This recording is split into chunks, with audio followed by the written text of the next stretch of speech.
What's up, YouTube? This is Red Develosa from Red Develosa Reviews. I'm back here again after a long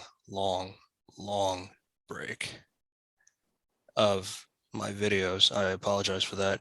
I'm back here again with my good friend Shaq from 301. What's up, Shaq? Good. So yeah, we're gonna start talking about Stargirl season two with the first three episodes. So just to keep in mind, we will be spoiling stuff from the show. So if you haven't seen it, I highly recommend the watch. It's a really good show. Uh, it might be intimidating that it's on CW now, but I would say don't worry about that. All right, and just for our people to think it's on CW shows are trash, just know this show was intended for HBO Max. It was on HBO Max. It got really good ratings on HBO Max, but because CW, all the CW shows, especially the superhero shows, have been terrible. It's on HBO Except Max for still. Superman and Lois. Yeah, except for Superman and Lois, but yeah, it's on HBO Max still. They just put it on CW so they can get more CW can get more views. A lot of the shows in CW have been getting canceled because they've been so bad. Again, I don't know what they haven't canceled Batwoman. That just stays there. I can't. Yeah. I tried to do a April Fool's video on Batwoman, and I could not sit through an episode. I couldn't even cap. So All right, so as we know, after season one, the ISA they got defeated. There's a lot of stuff that happened from that. Anya Bowen, the tuba guy, the tuba nerd, she died. Sportsmaster and Tigers killed him. They're in jail. Icicle's dead. The gambler went on the run, and what you call it? There people basically Courtney's trying to figure out what's next in her life. So the school's starting to end. It just is what it is. It's about that time of the year. Courtney's it's basically finals day, and the first episode we get a lot of issues from season one that haven't been established. Like for instance, since everybody is gone, Courtney thinks that she's trying to basically make another villain up in her head that she has to fight because that her only reason for being Stargirl, like that's her only reason. It's kind of like similar to Invincible if you've seen that show. Like, well, Mark kind of only wanted to be a superhero. He only wanted to be the superhero life or whatever, and really forgot about school. That's kind of like Courtney. Like, right. so she stays up. Like, so we're gonna go in. I think we should go into like the issues from like season one, like previous, like just to like so Yeah. basically like the last day of school, she has two finals. She stays up all night. It's funny because she has a history final, but she's staying up all night reading on the history of ISA villains. She's like bringing up all these random ISA villains to Pat. Then it's like, what's happened to this guy? Like Per Degaton, and then what's called this guy, and she's naming all the people that aren't really relevant. They're either dead or they went away or they've been captured. And basically, Pat just said, make sure you go to sleep. She doesn't go to sleep, so she ends up thinking she did well in the test. She ends up failing it, so that's why because there's a whole arc at the beginning of Stargirl called Summer School, right? So there's a bunch of Right. people there because they're half the team is in summer school, or like three-fourths of the members are in summer school. So that's an issue that Courtney has. We also learn about Yolanda's issue because at the end of season one, Yolanda Yeah. uh, So even I though guess. they like it's funny because I like how they did at the end of season one. So we had Rick at the end of season one actually spare Solomon Grundy's life. Even though like the entire episode he was like this rage filled like kind of like super I compare him to like Superboy in season one of Young Justice. Like he was like a rage filled, but he actually spared Solomon Grundy's life. Well, Yolanda, she's supposed to be the Catholic church girl. She ended Yeah, and up killing. I believe that she was the one who was trying to not have Rick kill Solomon Grundy, but Yeah, she's the one who yeah, but actually then killed Brainwave. yeah, Yeah. yeah, and she killed him like it was like meant it was like gruesome. Like she knew, and she She slashed his slashed his throat, throat. Yeah. and I'm like, I was sitting there like, yeah, and I'm like, yeah, and now she has she's like repenting her sins. Like she's seen her in like a cathedral trying to like repent, and like the priest asked, What "Do is that you she did, or like? or what you call it, or do you want to? No, do you want to like confess my child? So basically, when you're in those like Right, right. confessionals, right, as a Catholic, you're supposed to like say like what are your sins and like why? Because I guess that person's like supposed to relieve you of your sins, right? But she doesn't want to say it. She just sits in the confessional and cries.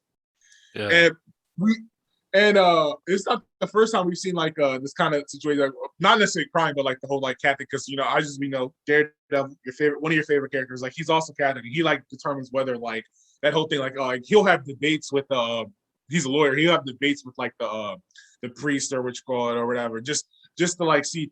But yes, so she knows what she did was wrong. She knows she shouldn't kill. She was like an emotional teenager. She was mad. She loved Henry. That was the first guy she ever loved. So she like slashed his neck. And then we also get a hint on what's actually happening during the series because she's in Yeah. like a And holy place. before we get there, I want to kind of talk about some of the other characters first, and then we'll get to that. Oh yeah, well yeah. Yeah. So we also And let have me Beth. She's dealing with the loss of her goggles, that the AI of Dr. Midnight, the original, Chuck. She's dealing with that being broken. So she tries to reboot the system, but like she can't really get it to work as it did before. And then eventually she does get something, but like the Chuck AI doesn't recognize her at all. But at the same time, she's also dealing with the whole her parents. Her parents are they're always like in the first season they were always busy. They always like were trying to do whatever they wanted to do, like go to work and all that. They never really spent time at home or with each other. So then she finds that her parents actually she finds like a paper that says that they're looking for a divorce.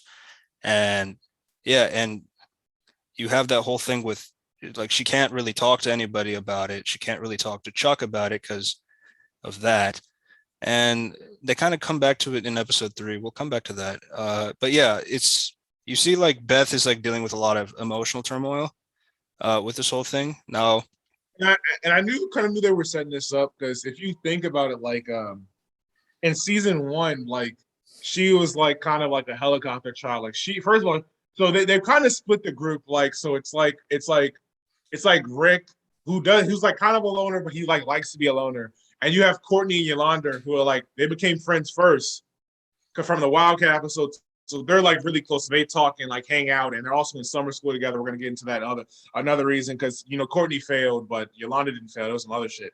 But what's called Beth really didn't have friends, and she's still in the group, but she still doesn't really have friends because she like talks a lot. So a lot of people find that annoying.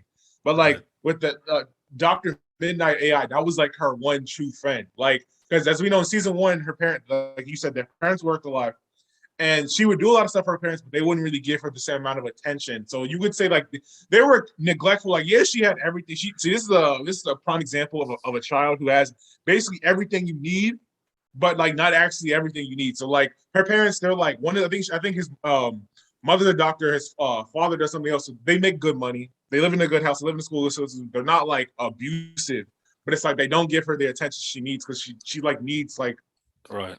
thing. And also, I say like they tend to like act in their interest of their own instead of the interest of their child, which kind of seemed Yeah, fucked up. yeah. Like because you When she was like really getting into Chuck and all that, she starts like forgetting to make like breakfast or lunch for her parents, and like her parents would ask her like, why don't you do that anymore? And it's like it's it's like kind of fucked up because like that's all they expect from their daughter is making them food, and it's kind and of like these pretty crazy. like we saw that breakfast like she was making like because we see at the beginning of season one like when she files the divorce papers she made I think she made her mom eggs benedict, which is like a really good breakfast, and her father like French what's called English French toast or some shit like that, like some cinnamon French toast or some shit like that, It's like actual. definitely not a simple breakfast. I'll It's say. not like cereals and eggs and stuff, like she was actually Yeah, throwing down like she.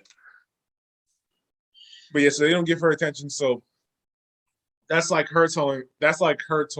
turmoil. So I all I can say about the whole Beth is I kind of didn't like her season one. I kind of thought she was annoying, but like it kind of makes sense why she like talks so much and is like so active because she wants to like be a part of stuff. right. And Yeah. it's like her parents like yeah, they give her everything that she needs like to live, but they don't give her like the emotional stimuli. So Yeah, and like there's like this tie of Beth with Dr. Midnight that we'll talk about in a second. Um, yeah, so then you have this whole summer school thing. So actually going back to Rick, Rick was doing really well on his chemistry exam. Like he actually passed like that, Yeah, but he got because his 100%. he got 100%, but and it's because like he's been reading his father, the original Hour Man. He was reading his book a lot and learning a lot about chemistry, so that really helped his skills in chemistry, so that he did really well and passed. But because his teacher sees that this guy who wasn't doing that well in school before all of a sudden gets 100% on the grade, she doesn't buy it at all. So she tries to ask him take last year's exam. He's like fuck that. Then he just leaves. So she Now, and felt I yeah. want to say this. That is an accurate, like, I not even the teacher being a bitch, like the teacher's being a bitch, but like that is accurate because as we know, we're gonna go back into our final year of college, right? And there's a lot of teachers that saw once the grades in their class, like the average, went up like tremendously ever since COVID. So that is something to be suspicious about.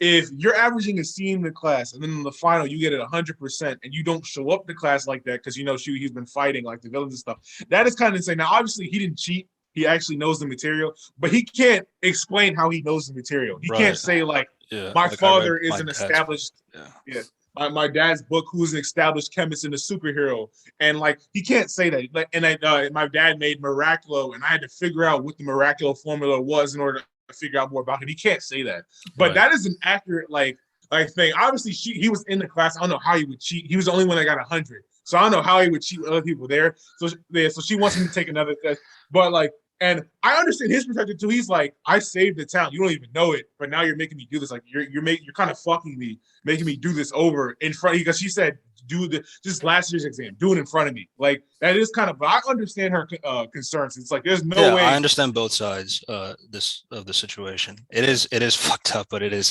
very accurate what would happen. Yeah, so and even though so he won't do it for his pride or because he's right or whatever, and so she just fails him because it's like, oh yeah, you cheated on the first one. That's how she took it. Like Yeah, and I have mentioned this before with you as well. Like I do like how the show it does have like a very accurate depiction of like things that happen. Like the thing is like when you think about CW shows, they kind of over dramatize drama, which I get it. It's like it's a TV show, I understand. But the thing is like when you think about things like Yolanda in season one, is what I go back to, is like so she so where all I can say is because for CW shows, when you talk about over dramatizing drama, that's something they use. They also make problems in CW shows that don't need to be problems. Like right. there are a Yeah. lot of issues that the characters make with other characters for plot that like in real life, this is a conversation. This is not like I'm not gonna hate you. You know what I'm saying?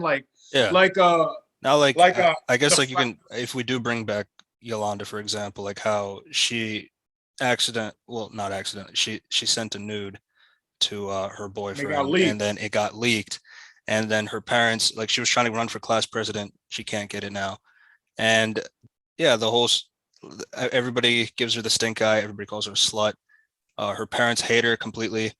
Then at one point she And gets more like confidence after becoming Wildcat, and then she tries to talk to her parents, like saying like, you know what, I'm going to try to apologize to them. And she does a very sincere apology about the whole thing and wants to do a new step. But at the end of it, they don't forgive her. They still, because again, it's a very embarrassing thing to have your daughter do something like that, and then it's kind of hard for them to forgive her to do that. So I find that really good, as like it's pretty realistic, because it and isn't it that easy to do that. and it's realistic and it really keeps intact with like their characters because like these are Catholic Hispanic immigrants, so it's Right.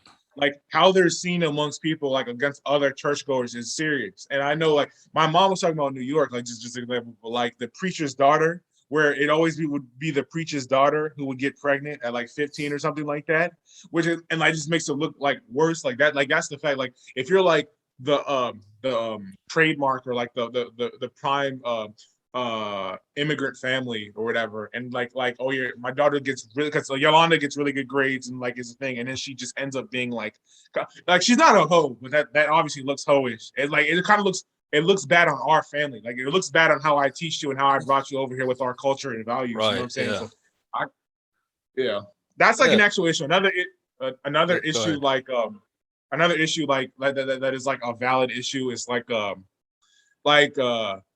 Rick in season one, Rick's uncle or whatever, like he still doesn't like him. Like even when he figures out that he had to put his life on hold to take care of him, he still doesn't like him. Because regardless of if you have to put your life on hold, you still don't have to act like an ass towards me. I forgot Rex Tyler's brother or whatever. Like they obviously they die, but like he also was like kind of like he always like reminds him that like I could have been like what do you say I could have been a Silicon Valley millionaire, but I'm in Nebraska raising you. Like you shouldn't say shit like that. Yeah, like yeah, it's true, but Yeah. that's a child. So you shouldn't say shit like that. You know what I'm saying? Like so Yeah. that the realistic I think is there's a lot of shit like especially like on the Flash, like like that especially their issues become more and more like stupid. Like when Iris is mad on how Barry uses his powers, and it's like, bitch, you're not the Flash. I put you in this life. Like she starts equating her involvement in Team Flash to his involvement in Team Flash, and one of them is the Flash. And she became it like that. We're not gonna talk about it. That's another thing. So Yeah. she tries to like she tries to levy her responsibility in the team, like she's a part of the team, like she is a part of the team, but she's more or less written like there's a lot of issues that come from that. But that's beside the Yeah. point. We have other Yeah. issues. Let's keep going. So, yeah, towards the at the beginning of the episode, actually, it starts off pretty creepy, actually. So Yeah. you So have, so go ahead. no, you got it. So you have a little girl. She was a bit jealous that, like, there's a party going on at the house across the street, and her mom told her not to go. And yeah, she wasn't very happy about it. So, like, this mysterious little boy talks to her, saying like, "Hey, it's like, it seems like a fun party. Why don't you go and check it out?" And then she walks over, and then she looks at the giant pile of presents, and he's like, what, maybe you should take one. Maybe there's a doll in there. I think, like, there's so many presents there, there's no way that they'll forget about one. So she does take it, and then she does open the box, and then the little boy, he gives like this demonic voice of, like, you have, like, committed a sin or something like that, and she gets eaten. And yeah, it's a very dark Yeah, way to open the episode. But yeah. and it like confused it, but this is hinted in the last because in the last episode of season one, Right. uh when after Cindy kills her father, years and like she kills Dragon King. Cindy Berman kills Dragon King. She then looks through like the ISA stuff and she like finds or a black diamond and it like glows purple and like you hear like a demonic voice and that's like the demon Eclipso. And Eclipse. we're gonna talk more about it, but he has something to do with it's in season three because apparently Shade wants him. We're gonna talk about that. But another thing which I think is like interesting, so like he eats like sin or whatever, and like he'll like mess with like people's minds. He's like actually like a demon, like in the sense of like Yeah, like, Mephisto. the way he does it is like, he goads people into committing a sin, and then he uses that as his advantage to eat them. Yeah, But that's and then really what and he then goes after. another thing is like he'll like also like pressure because we saw with Cindy's mom like he was like, oh, your daughter's never gonna let you go like and You should also like you if should you kill already her. sinned it also Yeah. yeah. So another thing which I thought I'm happy they didn't do it, but I thought they were gonna do it is when Yolanda we're talking about how Yolanda was crying in the confessional. She's walking out of the confessional and like the music starts to like go higher and higher and higher and like she starts like remembering like being forced to remember that she killed somebody, which is a sin, if we're Yeah. talking about like the sins, like killing someone is taking a life is a sin, right? And I obviously Eclipse was like messing with her because they don't know that Cindy is back with Eclipse. They don't know that actually happened. They don't know any of that yet. So I feel like Eclipse was really messing with her because all she gets these headaches like constantly, and like if she's forced to like remember that she killed what you call it Brainwave. Yeah. Brainwave, looking for a Brainwave Junior, obviously Henry the Junior, because she loved him or whatever. So like I'm pretty sure he's like trying to like build the like anxiety and like pain inside her so he can devour her. But she doesn't know that. She just thinks that she's guilty from it, which she probably is. She probably is guilty, but it's also like I'm pretty Yeah. sure like It's self-defense, and like that could be a topic to go into, but like I guess like, but yeah, it's still like obviously, but she feels all the guilt about doing it. Like Yeah. she's not very proud of it, and at the same time, And like you can see like when you compare it to the little girl, like yeah, she stole a doll, and you see the stepmom, which is a little bit more. She actually is goaded into trying to kill Cindy. So it's like that way he's having that control, an easy control to consider as this is a sin, I can now eat you kind of a thing. Whereas like Yolanda, she doesn't she's not feeling that the urge of like she did the right thing. So like I guess that kind of thing is like holding her back that kind of from that kind of thing happening to her right now. So yeah, but again, we haven't really got more into that with the 3 episodes so far, so we'll come back to that later. Um, and we kind of alluded to the other villain, Shade. What do you think about him so far? so Shade, he obviously like he comes in season two. I mean, not season two, episode two, and like he's like this. He just looked like a villain. Like it's like, and He what I looks like a like villain. It about sounds like a villain. Yeah, and it's like he's from the 1800s, so it's like I kind of get it. what I like about Shade is like the entirety of season one, they're trying to figure out who like the ISA and Icicle were, and like the bad people. Like they only knew about Braylon, but they didn't know about anybody else. They didn't know about who Sportsmaster was. They didn't know who Tyrus was. But now it's like basically after season episode three, they know who the villain of the main villain of the season was. So it's like now instead of figuring out who that was through like I guess their bullshit detective work, because they're not really detectives. They Loki they got lucky in how they figured out stuff like Yeah, because like how his how like Pat's uh wife, Barbara, like she's there's a scene that made Courtney extremely like things of because if this never happened, it's just that the pan is like scalding hot and like they're all sitting down because Courtney was dating Icicle Jr. or like Icicle's son or whatever, right? He's not Icicle Jr. yet.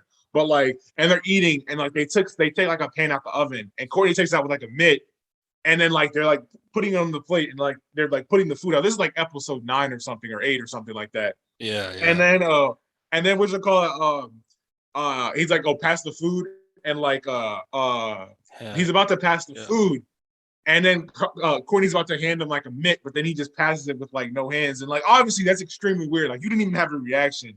Like it's a scalding hot pan. I just took out the oven out of a 400-degree oven. You didn't have a reaction, so they're like that didn't mean he was like it's called icicle, but it basically meant he was icicle. Like that was enough for her. So it's like, but it took her a long amount of time to figure out that that was like the main Yeah, villain. yeah. And it's a good observation as well, because like not a lot of people, I guess like if you were in the moment, you probably wouldn't notice that. But like, yeah, it is odd at the same time.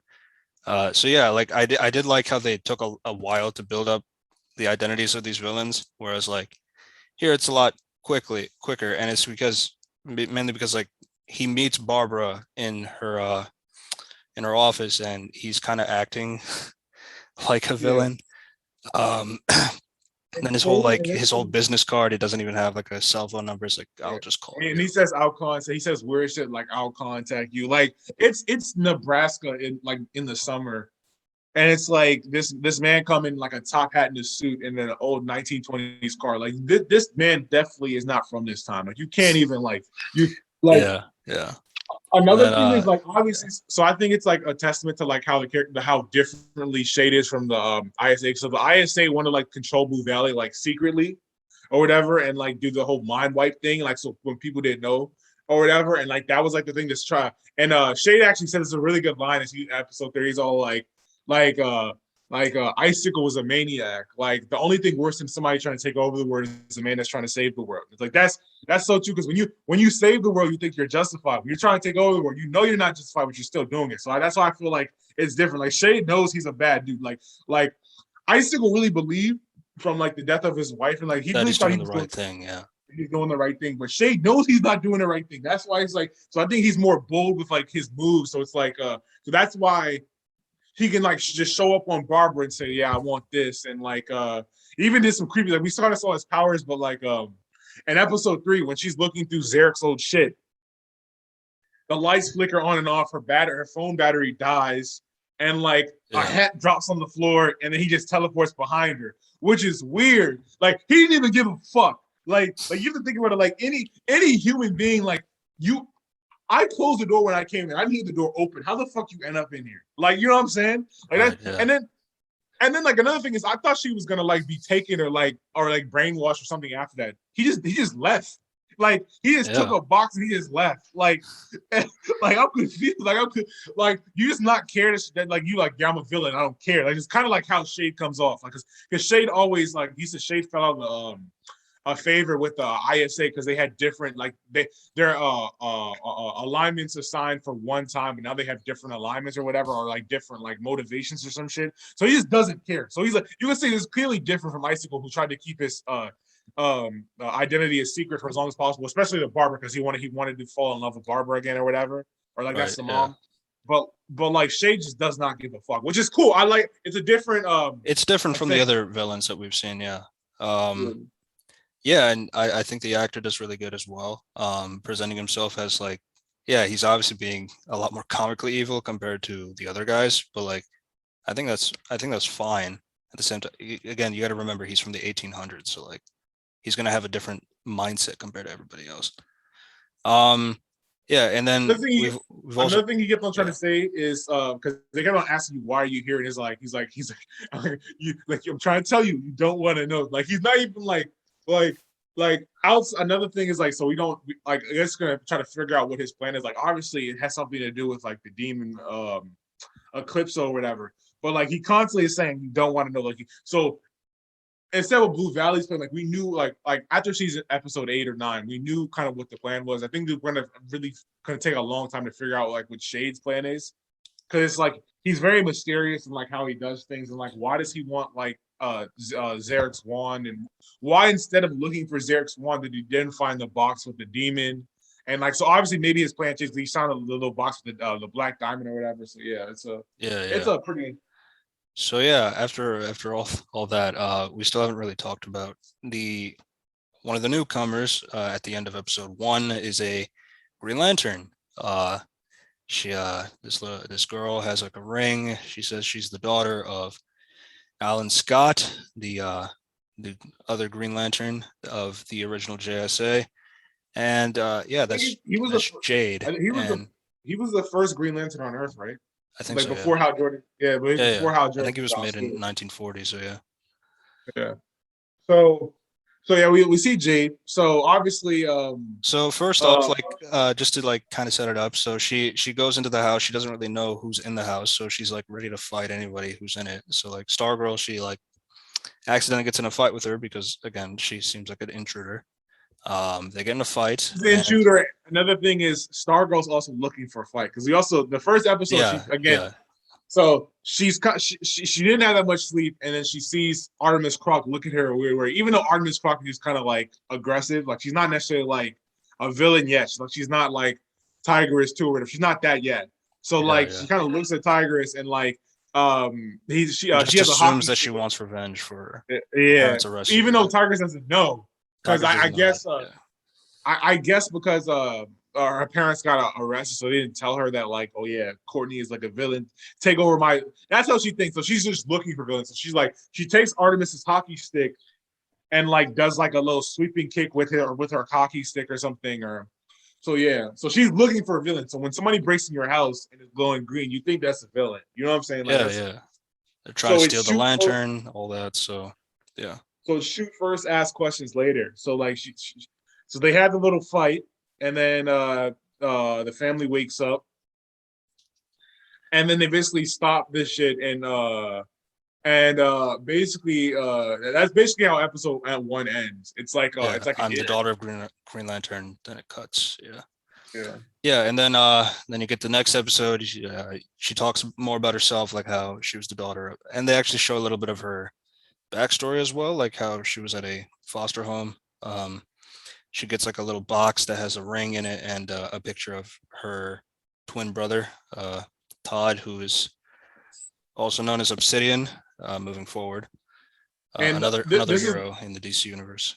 Yeah, this goes into another. This is one of the run things I did not like about this season. So we're gonna talk about basically she goes into her past, she wants to learn from things. She learns how like the lantern works. She learns about the lantern constructs, like Pat staking. And now Courtney's getting jealous because it's like your daughter ain't. She's exactly what she wanted to be, the daughter of a previous superhero.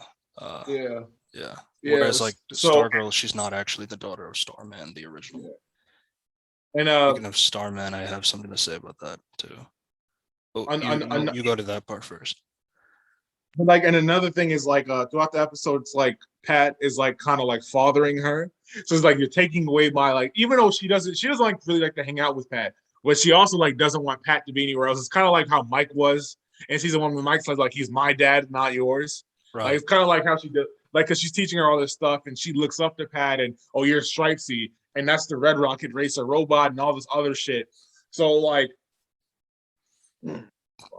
so like you end up seeing like the disconnect between her and Courtney, like her being envious, her talking about thinking about taking her parents, but then she ends up like Pat has to talk to her and said the best thing about you, Courtney, is you find people that need help and you help them and you allow them to be who they are always meant to be. Like for instance, Yolanda, when she like the whole issue, like her being a slut in school, so now she puts on the mask and becomes Wildcat, and that's like what she loves to do, or Beth becoming Dr. Mid-Nite and not really having friends like that and talking to like the AI who's his friend, or Rick becoming like our man and getting closer to his father who he never knew and thought he left him and all this other shit. So it's like basically Courtney has to like basically take her own agenda out of it just to figure out that I need to help this person. So like, and that person being Jade. So then she ends up like she ends up caving in completely. She's Because like you're perfect. everybody keeps talking like how she's perfect because Yeah, like she does all the and right like things, she says all the right things, she's very respectful, a yeah, lot of good she manners. even cooks food. Like so like there's a whole scene with her and Yolanda where she's eating pancakes, and she made pancakes for them. And it's like they eat the Yolandis, pancakes, and Yolanda, these are really good. And it's like you didn't try that, and then Courtney tries them. It's like damn, she can cook. they Like, are good. Yeah, that was funny. and Yeah, then when so Courtney yeah, go ahead. and when Courtney finally caves in, there's a scene in when Jade gets really angry. She's like you kind of she's like you kind of have everything. It's like I don't have everything because it's like I'm an orphan.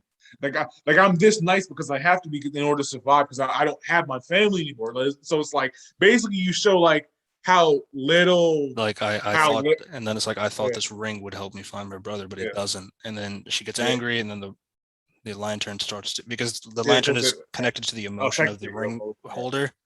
So Yeah. yeah, So, and that just shows how little Courtney takes value of her family. Like it's easy to not value something when you have it, but when it's taken away from you, when you value. Because think about it, like so she has Mike, even though she might find him annoying, she still likes Mike. She like the whole episode one with like the family vacation, like her like them going to a blog cabin. She didn't really want to do it, but it's like the fact that you even have a parents that want to be that into you to take you on a family vacation and like in the log house where they can just connect and eat food and like have that dichotomy. It's like yeah, you yeah. And you you think have Jade being everybody excited connected for that to vacation as yeah, well. Yeah. you think Jade being connected to that superhero makes her so much better than you, but it's like, but you have an actual family. You didn't grow up in like a group home. And like she basically got Jade got basically got kicked out of her group home because she got too old. And that is how it tends to be. Like Yeah, it's and not 16. It's not 16. I think it's 18 is when you get because like you're officially an adult. So like you could right. be staying in a group, but like it's like you don't understand that part of her life. So she just looks at, oh yeah, this is the Green Lantern's daughter, and I'm not really Stargirl, so she must think she's better than me. No, Yeah, like she obviously that's kind of like my she thing envies about you. Because, this, and then Superman and Lois also does as well. Like they some people do think the way that they do, that's true, but then they also eventually learn how to empathize with the situation, which is what I really like because that's how people act. So like yeah, so she's thinking about in the terms of, oh, you're a superhero's daughter, you're very nice, makes sense. You do all these great things, you must be a perfect person. But I'm not. I mean, I still don't have a family. I still don't have my brother. I still don't really have control of these powers. So like I don't know how that makes me perfect. So it's like, yeah, so Courtney, her point of view and Jade's point of view is going to be very different, even though they both have good intentions, but like they're both going to have a different perception of what is actually the best for each of them. So that's what I really like how they do that with the show in general, is like how they are able to balance like all these characters with their own personalities, but they also work really well together um, as a dichotomy. So that way, or I guess polychotomy, I guess I don't know. So like how they're able to split all that up, but still make it together in a cohesive way that makes it really work. Yeah, and I guess like I alluded to it earlier, like I wasn't a big fan of how they said Starman was alive at the end of season one, and then they kind of show him at a bar at a diner looking at a waitress, saying that apparently she was a ex-wife of Pat Dugan. So um, I don't know what they're gonna do with that. That's just something I'm a bit keeping a side eye on for that. Yeah. Uh, And yeah, this is also an issue. This is one of my only issues with this season. This thus far, obviously there might be more. But so basically season two ends with Courtney waking because it starts with Courtney basically them giving Courtney's room to Jade and Courtney sleeping on the couch and she hating that, right? And she doesn't want Jade to be back and Jade making this move, so she's jealous of Jade. And then it ends with her going to sleep again, and then she wakes up and she actually like looks forward to seeing Jade in the morning and making breakfast and like connecting with her. But then Jade just left. And then they ask, where did Jade go and why did she leave? And it's like, no one knows. She just left in the middle of the night. Because in that episode, she learned how to fly with the lantern powers, right? So like she just kind of left, right? So yeah, obviously we know as the user that she's going to find her brother, but they don't know that. But it's like, why introduce a character just to have her to leave? Like, obviously, she's probably gonna be back with her brother, maybe. I don't know. yeah. It's But like, like, why? I'm not gonna spoil Obsidian, but like, there's something about Obsidian that would not really make sense if they put him in the season based on who the villain is. So like, I'm just gonna leave it at that. But in terms of Jade, I mean, so I was also given the possibility that so like Jade in the comics, she's green. So like if that's like the reason why she left because of her appearance, I'm throwing that out there. I don't know if it's I don't think it's true, but I'm gonna throw that out there anyways. Like if it's that or she's looking for her brother, I would throw the that's a possibility of why she's gone in that particular way. But like again, I do agree though, is like I feel like when you introduce this character and all of a sudden she's gone, and then if she does come back just because she's green or just because she got her brother back, I still don't think that's a great thing to do because like you've already set up the character. I don't see what's the point of cutting Yeah. her out You and also, then just showing the end of what should be like an arc. So like that just doesn't really make sense to me. And also like you have the whole thing like, you know, if she's with the team, then you have that whole family dynamic that you can make with these new friends. There's that. But then but see I've yeah, heard that, but then it's like, and they always try to be like, you have us as a team, and like we're your family. That's not like, yeah, it is it's pretty a family, but stereotypical too. it's not your family. It's not like blood family. You know what I'm saying? Yeah, yeah, And obviously, I not get it. all, not all. What they say, not all skin folk is kinfolk. Not all blood is not always thicker than water. So your family cannot your blood family cannot be better than like your adopted family or whatever. But Yeah, it's still yeah, like of course. you still want to have the attempt to find somebody that's like blood related to you. You know what I'm saying? So I I understand. I just like don't introduce her like that. Like don't make her a part of the team just to not make her a part of the team. Like that's my issue. Yeah, yeah. Uh, and then we talked about the end with episode two of how the stepmom gets eaten by Eclipso, and then Cindy. Oh yeah, I guess we could talk about Cindy's point of view of that.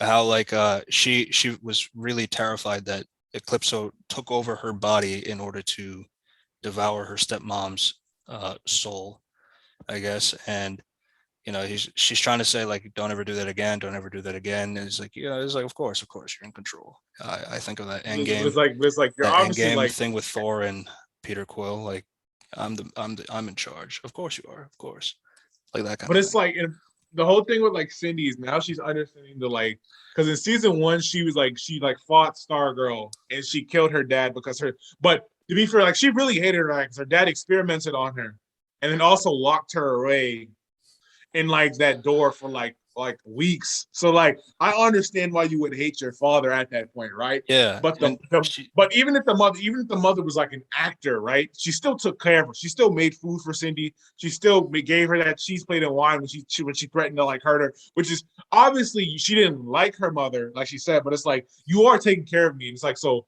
like like that's what you see. I didn't want her dead. Like, yeah, and then And then also Cameron, it is, because after Icicle died, yeah, I his see. father. And Another thing is that Cameron and still doesn't know, according to his yeah, grandparents. Like his yeah, grandparents because saw they him talking so to Courtney, the and grandfather. It's a weird thing because the grandfather wants like let she shouldn't be with that evil girl. Let her know. And then the grandmother's like, let him have some happiness because like it kind of reminds them of when what is it when Icicle or his father met their mother, the mother that drew them in the bench. Like he fell in love with her, right? yeah, So and then Cameron has the power to draw, and he was like drawing Courtney and like drawing all this other shit. And so like the grandmother still wants him to have a normal life because if he tells her that yeah she killed your father, right. if Cameron has powers, he's obviously going to kill something. It's going to ruin all his thoughts of love because that's like his first love almost, which is or like not like maybe not his first love, but like his first big crush. And they like each other. It's like mutual. Obviously, like I like the things. Obviously, Courtney knows what happened to her father, and she yeah. can't tell him that. And even Yolanda's saying like, just stay away from him because like if you say anything wrong, he's gonna do something, and you don't want that. But Like, but I again, she's understand that still drawn from to her him, like perspective. because he's Yeah, still because obviously he's way different from his father. Like he uses the art. He was like drawing a mural on the side of the building, and she like even though Jan stays away, she still can't because I feel like they obviously have a connection. She still can't stay away from him because it's like he's so positive. Like he did the whole thing with Yolanda in season one when they wrote slut on her locker with nail polish or whatever, he's the and one then like he painted painted over it over it. Yeah, and made it like something that was beautiful and it was like a design and it looked better than all the other lockers. Like that was like so that shows like he really has a heart. He really is a good kid. But obviously, if you say like he was really close with his father too, because his father wanted to look out for his son ever since their mother died and all this other shit, and make sure he never stops drawing and all this shit, and like telling him about the how he met his mother and like when he was trying to give his son advice on how to like meet Courtney and all this other shit like and how to court her and stuff like that. So he like one of the grandparents wants him to be like, oh yeah, no, be Icicle Jr. Fuck her up. And then the other one is all like, no, let him be a normal child. And like that's I like that because eventually it's gonna come out because because it's I think yeah, he's of course. we also I don't know. So I saw I don't know if this is just regular breath, but I don't know if he has powers because when they were doing the birthday episode for their mother's birthday, and they had a candle with a cupcake, and he blew it out, and it kind of like frost breath. I don't know if it was frost breath, and it was the younger one. We don't really know if he has powers like that yet. Obviously, Icicle Jr. exists in the comics, and he has powers. Yeah, So yeah, I'm assuming he has powers, and that would be different. So maybe they're gonna build a relationship with him and Courtney, and then Cindy's gonna turn her over, and then this would be like not a revenge, but like a betrayal story, because then since Courtney being in love with him, he can like use that against her. If he was that like sadistic, I don't know if he's not that bad yet, but like yeah, yeah, yeah. And then the last photo she puts up is an interesting one. It's a picture of Mike Dugan, which is interesting because like obviously Mike has not shown any sort of evil tendencies or anything to be what we would consider as an ISA member. Whereas like the other three, they're at least legacies, so there's like some sense. But like Mike is like completely he's from Stargirl's family, so like why would he ever join that kind of thing? So like that was a bit interesting. They haven't really done anything with it yet. no, but see, I think if we talk about season three, I think they have. I mean, episode three, I think they have explained how the manipulation can go to where they get her on the team because because his father is a technical genius. He did something with the volcano or whatever, and like made it so he obviously knows something. He's not stupid. He also learned how to drive a car, and he's like he's like 13. He's like a pretty recent so he's pretty intelligent. He might be the tech guy for that, I say, or whatever, or make stuff or whatever. But I think that goes into episode three. So Yeah, yeah. Well, I mean, there's a bit things in episode three that I still don't really 100% agree with that happening from episode one, but like actually, but since we haven't talked about episode three at all yet, there's a lot of great stuff in just the first two episodes. Episode three, you have an introduction to a new superhero. The They kind of do a flashback first of the original Johnny Thunderbolt, yeah, um, yeah. and how he was like there with with Pat back in the day, and you see this pen again. It was set up in episode. It was set up in season one, and Pat would say like this pen is like one of the most dangerous things out there, like in the entire room. Like it was one of the most dangerous things, and it turns out that it contains a genie from the fifth dimension, the Thunderbolt, who you would have to say the words Sakul. So you have to say it like in a particular way, and that's how he comes out of the pen. And yeah, why don't you kind of carry that? But yeah, so we learned about Johnny Thunderbolt or whatever, and it starts off the episode with Mike doing his paper route because remember Pat made him get a paper route in the first season to like learn responsibility and not because he was caught playing video games in class, learn responsibility, right? Yeah. And he's on his paper route and he has like his money in his paper and shit like that. And I guess the neighborhood bullies or whatever, they give him a hard time, and then Mike makes a smart comment like because they won his money right from his paper route. I'm not getting my sneeze. If I sneeze, I'm sorry for the quality Yeah. of the thing. But so they on the paper route, they won his money, and then Mike makes a smart comment like, "What do you want to buy a brain or something like that?" Because it's like because it was a cool comment. He's like click or whatever. But then it's like three dudes, so then they end up robbing him, taking his money and beating him and taking his news. So he walks in, and now Barbara, Pat, and Courtney, they're all up eating breakfast and like having like a kind of a family breakfast. They're also And talking about Shade and how they're they gonna and stop that, him. yeah, and Mike wants to be a part of that, right? So he wants to be a part of the JSA because he doesn't want to be excluded. He wants to like fly the robot or whatever, right? It's like that's like a video game to him. Like Pat like doing all that shit. Like he likes video games, all that shit, right? But then it's like, oh yeah, it's like, yeah, Pat, this has nothing to basically Pat says this has nothing to do with you. This is like JSA members only stuff. She didn't say JSA members only stuff, but that was like the intention. Like this is only for like the adults and the superhero because Stargirl is a superhero. She made herself a superhero, right? But they're so enthralled with what they're doing that they don't see that Mike, like his shirt is ripped. He has no newspaper. He's dirty. Like his clothes are dirty. Like he obviously just got beat up. Yeah. Something obviously just happened. He has a good mentality about it. He's not like an asshole about it. He's not like I just got whooped. Nobody's giving me attention. He's not like that. But he's like it's kind of like getting neglected for like the superhero. Which to be fair, Shade, you getting jumped on your paper route, like it's bad, but it's not as bad as Shade. Like we know that. Like I understand it. But they kind of don't see it. So Yeah. I don't think they like talk to him, but they don't really look at him. Like, they don't look at like how like he's disheveled and all this. Like his garments are dirty and he's got a rip in his shirt and his yeah. bag is like halfway, like his mail bag and shit like that is like halfway.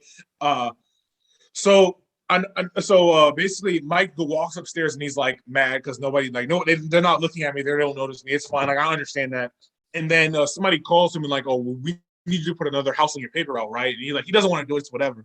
So then he has a pencil, and it just so happens That it that the doesn't work. pencil or the pen he It, has runs out of ink, right? yeah. So So he goes to Courtney's room and he goes to pulls out a Courtney's pink room, pen and he uses it. Um, a pink pen, and just takes the first pen he sees, and then it starts to like shock. Yeah, and it makes a noise. And he looks at it, but he doesn't really think anything of it. So then the next day on the paper route, he's looking at the street sign that says "so cool, so cool, so cool." It's like so the genie's affecting him, like kind of like how Eclipse was affecting like Yolanda. The genie's affecting him outside of the pen, even though he's not activated yet, right? And yeah. and he falls over because he's looking at all this shit that says "so cool" everywhere, right? He's like, "What the fuck?" And like he didn't say that, but like he's like, "What the hell?" And he like falls over on his bike. Then he looks at the paper and he says, "So cool." He says, "So cool," and then like a genie pops up because he said the magic words, and that's like now he's like, Yeah. I guess like if we just kind of well, yeah, I'll come back to that later. Yeah, so we see the Thunderbolt, who is this again, as I mentioned, this fifth dimension genie from another planet. Uh and he works as a genie. Like you ask him what you want him to do, he'll do it. But the thing is there's a lot of rules. Like one, you have to be very specific on what you say. So like when he says I want to be taller, he he it makes it look like he's taller, but he actually puts him on top of the bench like that. So it was pretty funny. and then he asks him for water, and he makes it rain like Yeah. on top of him. and it's like, okay, maybe I should have said a glass of water. And it's like, yeah. And so it's gonna be that type of thing. So now we see why Pat said. Now we learn why Pat said it's the most dangerous object. It's like, Yeah, if because you like the one of the things like when so those three bullies again, they actually pick on a little girl at a bake sale, I think. Yeah. Girl And Scout cookies, girl. Girl Scouts cookies, yeah. And Yeah. yeah, they're trying to steal the cookies and all that. And he asked Thunderbolt to make them stop. So what he does is he drops a bunch of stop signs around them, and he's like, okay, stop doing that. And he says, I can't stop it until they stop. So Yeah. yeah. So Then Yolanda and Courtney are walking in the street. They just see a bunch of stop signs falling from the sky. It's like Pat, like, and then Matt, then like Mike's just sitting there. He's like, I guess I'm a new member of the JSA or whatever. yeah, And then yeah. they go back. They go back to the pit stop, And and they talk about the pen. yeah, and then Pat tries to get it back. Pat has to take it from him. There's like a whole scene where it's like, since now Mike is the user, right? He's like the user of the pen. He's like the master. So they're trying to take it from. So Pat's people trying to take it from him, and he keeps on teleporting to his hand. It's like, nope, nope, nope. And he's like, all right, can you ask him to come out, Mike? And this is when we learn about like why the genie chose him, and like why I think it might be like, because something at the end of the episode happens. This explains why he might become an ISA member, or like what they're setting up for why he might be an ISA member. Is the Yeah. genie comes out and he's like, "Why did you choose my son?" It's like, because he's like, Well, Pat, I can only choose people that are like me, that are like alone, because he's like the only person from yeah, this and dimension. like Johnny Thunder, the original guy, he said that his well, he was asking what was his final wish, and he said his final wish was he wanted me to find a new friend, that kind of thing. Yeah. So that, and then he says, "Why'd you choose Mike?" Well, Mike is feeling was very alone, and then But he's like, he said "Really?" I can Like only choose people like yeah. yeah, and then Pat is like kind of surprised about it. Um, yeah, And obviously, Pat is still on like Shades here as another villain in Blue Valley. I have to get my family ready, so he's not really thinking about it. He's more thinking about it from a protector and like setting up the plan. So he didn't really see that Mike. Like, you're kind of excluding Mike by trying to keep Mike safe from like the JSA activities. You're excluding Mike from like what what the 411 has become in their family. Like, for instance, even Barbara is helping with the JSA stuff. Even though she doesn't really want to, she still is like, she's still giving them information on Shade. And like, oh, Shade showed up today and he was looking for a black box and all this other shit. So she still is a part of the team. And then Pat even tells the plan to Barbara. And like, Barbara yeah. has to like Well, allow for them. before that, they actually do well. They agreed to let to use Thunderbolt to help find Shade for the location. But they what they do, and I really like this, they go on the whiteboard and they write this, like how to say the sentence so that it's very clear what they want Thunderbolt to do. Yeah. So like it takes like a huge montage, and then eventually they get the whole sentence out. Is like, And I again, want you it to find only Shade, not the lampshade, not the shade under a tree, like poetry, yeah. the Like actual the villain, supervillain. he's the villain from the super villain from that used to be associated with the ISA, known as Shade, or Yeah, something like that. And then and then it it lights works, a and fire they on go the the map lights of fire. where, yeah, of where he was. Yeah, that was, I really like that, and I like how they did that as well in terms of editing.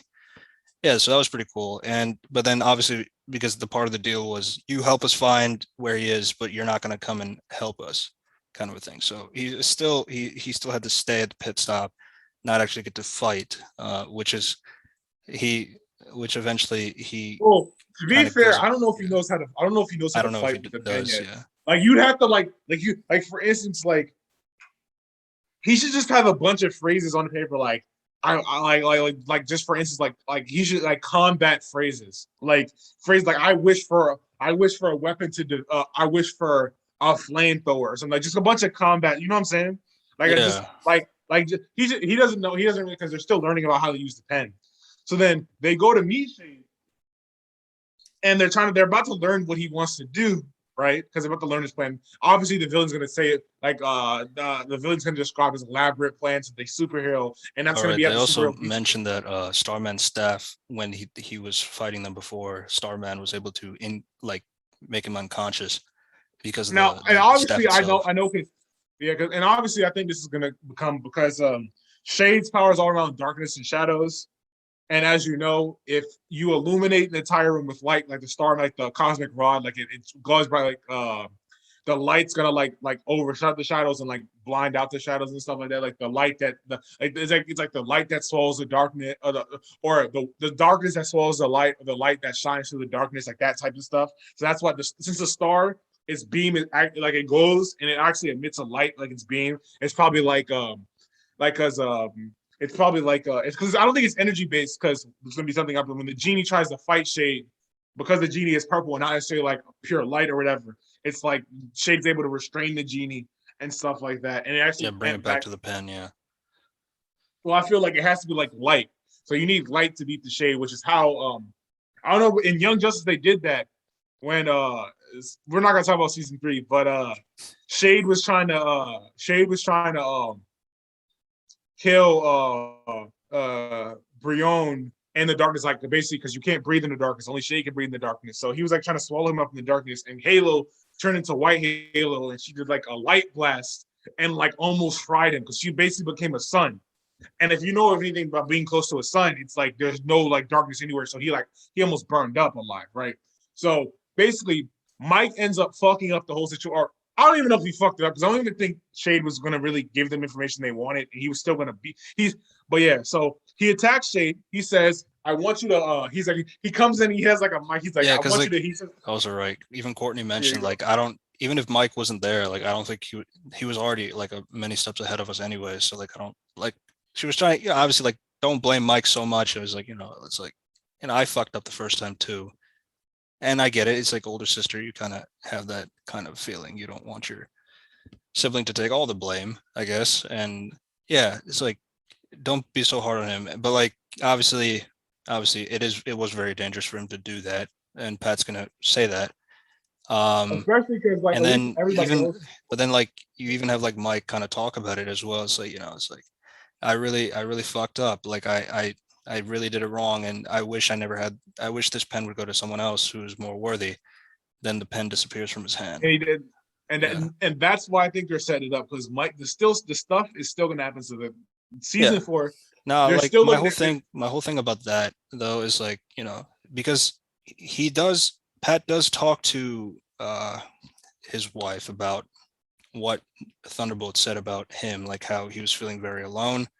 No, I mean I do feel like they will give him more attention in that sense. So like because yeah, But if like so, this is another thing. So I don't think so though, because it's like in season in episode 4, like the little trailer, right? So uh, I'm not gonna speak about it, but some JSA stuff happens to where they have to focus on the JSA stuff the entire episode. So they can't really do the family stuff. And again, now Mike doesn't even have the pen because the pen went to somebody else we're gonna talk about. The pen went to somebody else, right?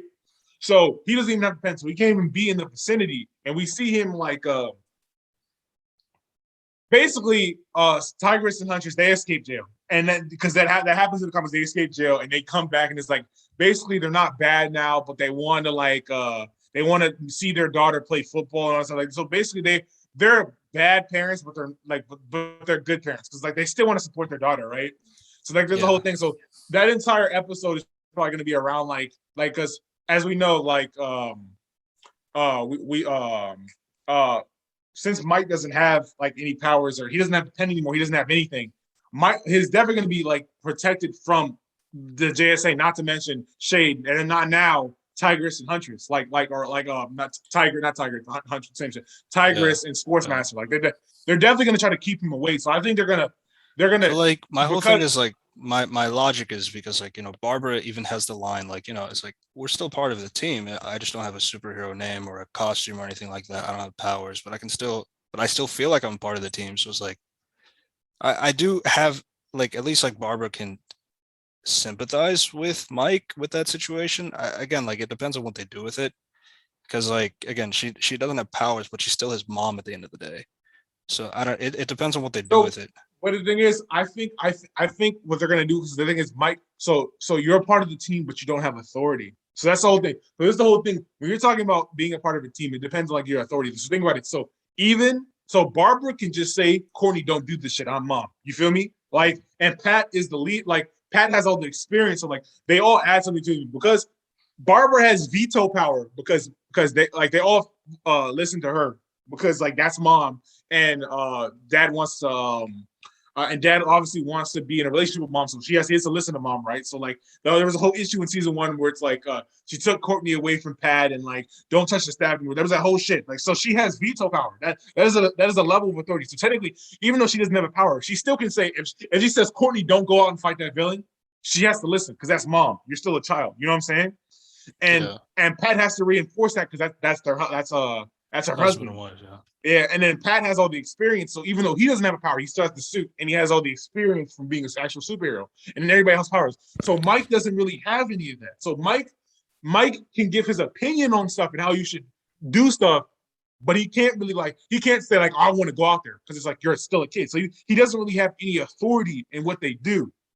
Unlike Barbara doesn't have powers, but she again they had to confer the plan to capture Shade with her, right? So it's like, all right, is this okay?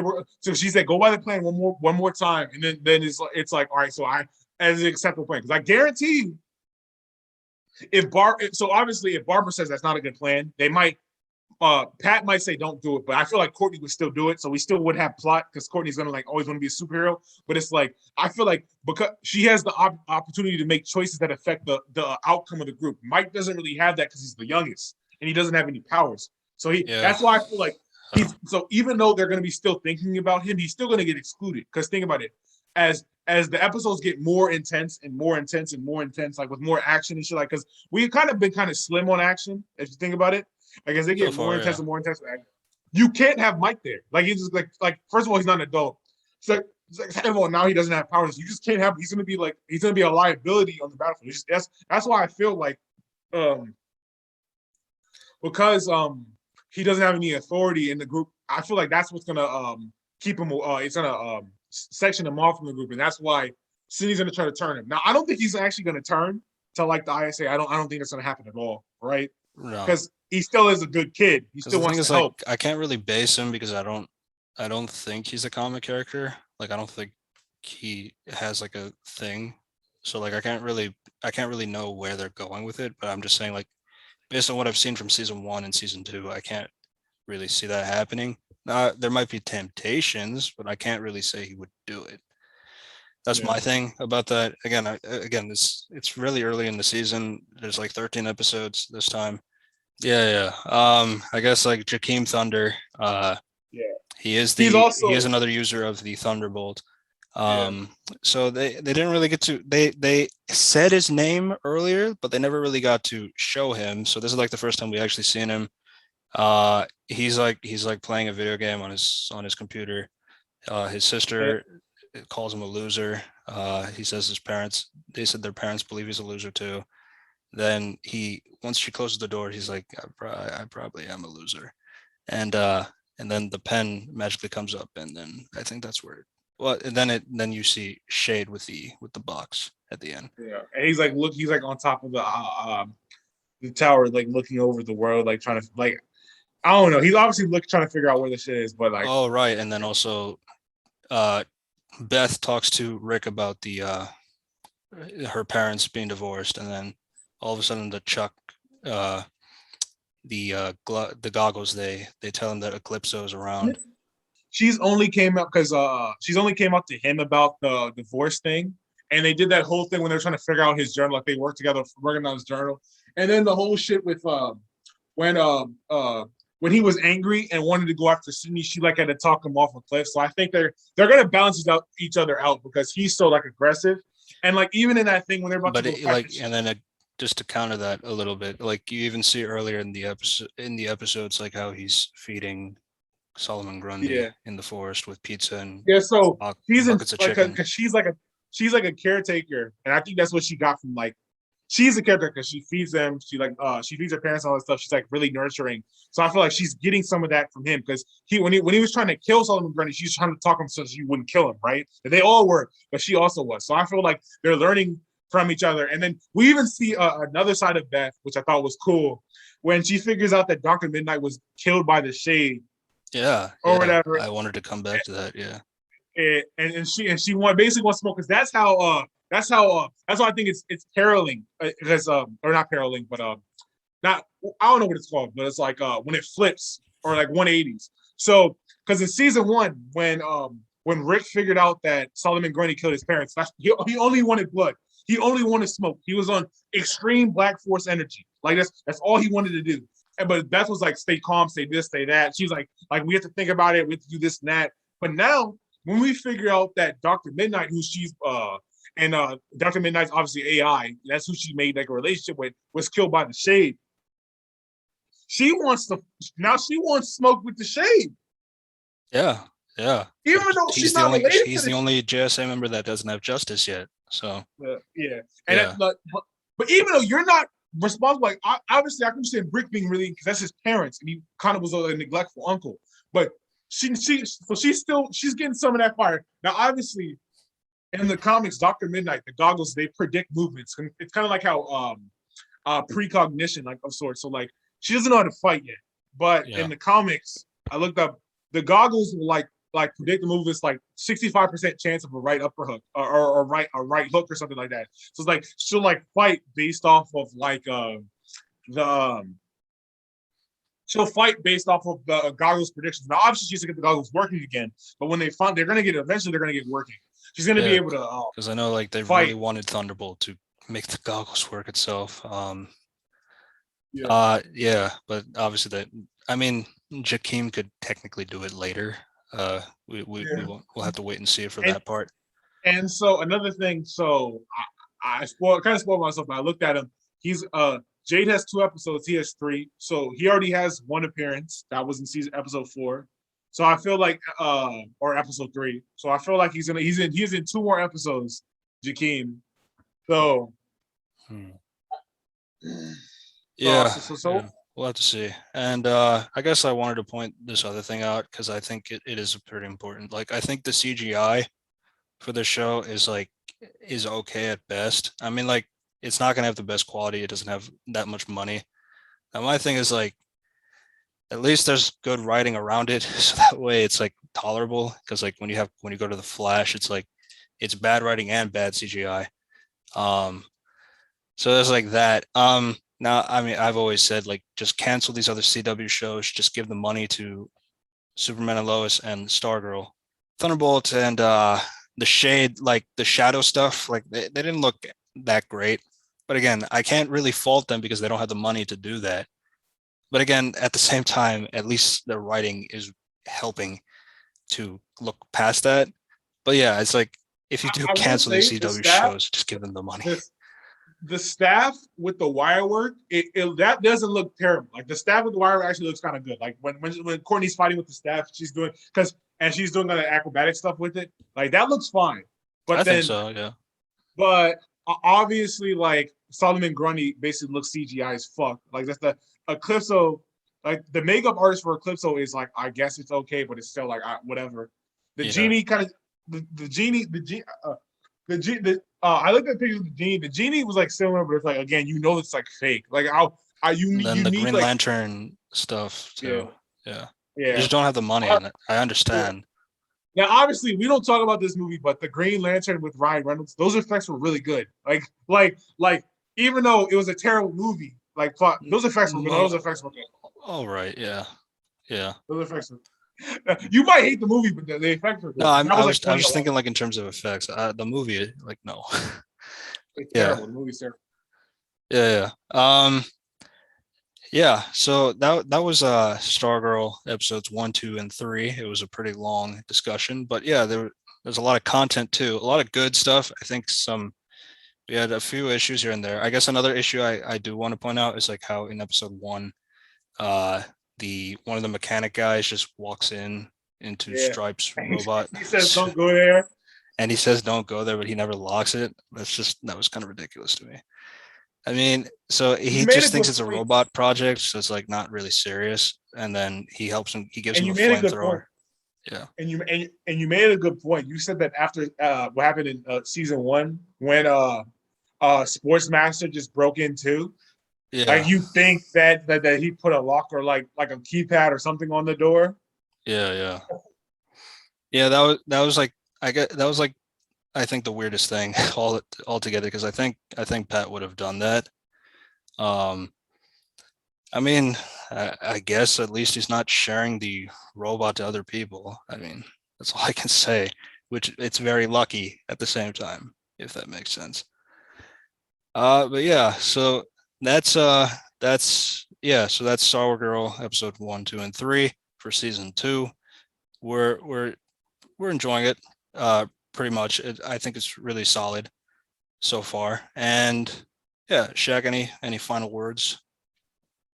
All I gotta say is I've been trying to tell someone to watch because when season one came out, I was saying it's really good fiction. I Yeah, was saying, and it took and me like he a I year. don't know if he didn't believe me, but he said he didn't have time, so he didn't really watch it. So he had to like speed watch it before season two came out, and then like it's not like I'm trying to tell you for everybody out there that thinks it's like CW shows are trash. They are. I'm not gonna lie to you, they are. But Superman and Lois and Stargirl are not. Like they're more or less like HBO Max shows, and HBO Max shows can be good. Like some HBO Max shows are not good, but a lot of HBO Max shows are good. So I'd Yeah, say yeah, and I do think Jeff Johns being a part of this is like it's dedicated to his sister that passed back in the day, and the character is very important to him. So he has like a huge tie to the show and how it's being done and the writing and all that. So yeah, it's really nice to also see that too, like from a personal level, that you see the writer who actually cares about this character, who made the character as well, and how they're doing this for the show. It's good to see that as well. Like again, it's outside knowledge. It's not really a part of the show, but it's really nice to see that at the end of the day, like someone who really cares about this project and trying to do the best they can to make it a really good show. And yeah, and so far he's done a really good job with it altogether. I think the acting is really good for a lot of these characters. Some of these characters are pretty young, but they're still pretty good too. I think even Mike Dugan, the kid, he's also really young too, and he's pretty good as and then well. I just remembered this may be interesting, but I remember from season one that Owen, Luke Wilson, Owen Wilson's brother, they're all good actors, but they all sound exactly the They same, do bro. Like, sound the same. like they sound the same. Like it's not it's just how it's like where they from and like the country, like the accent, like the somber in their voice. It's like they all sound very similar. Like I thought that was like Lightning McQueen when I first saw him, but it wasn't. Oh yeah, But yeah. But yeah, so that was Stargirl episodes 1. Jack, is there anything you'd like to plug oh about? yeah, so we recorded a couple of videos over the summer, for our live action like kind of like channel where we're gonna be doing like challenges and stuff like that. We're gonna be doing like one-on-one basketball.